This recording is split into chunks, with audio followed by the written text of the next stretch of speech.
কবরগুলো আমাদেরকে এই কথাই বলে যে আমরা একদিন ছিলাম, আজকে তোমরা আসো ফকফকে দুনিয়ায়, একদিন আমাদের মতো অন্ধকার ঘরে তোমরাও আসবে। কবির কথাই সত্য। মিলে খাক মে আহলে শাহ कैसे कैसे, জমি খা গই নওজোয়ান कैसे कैसे। কত বাদশাহী তো মাটির নিচে শেষ হয়ে গেল, কত জমিনই তো কত যুবককে অস্তিত্বহীন করে দিল। এটাই সত্য। আজল নে না ছোড়া কেসরা না দারা, মৌত আজ পর্যন্ত কাউকে ছাড়ে নাই। মৌতকে ফাঁকি দেওয়া যায় না, ওভারটেক করা যায় না। কোরআন এটাই বুঝায় ইউদরিকাল মৌত, মৌত তোমাকে ধরবেই ধরবে।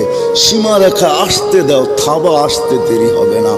ভাগবে তো ভাগবে কোথায়? আইনাল মাফার। কোরআন বুঝাইতেছে তুমি কোথায় ভাগবে, তো আল্লাহ আবার বুঝাইতেছে যেখানেই ভাগবে ইল্লা বিসুলতান।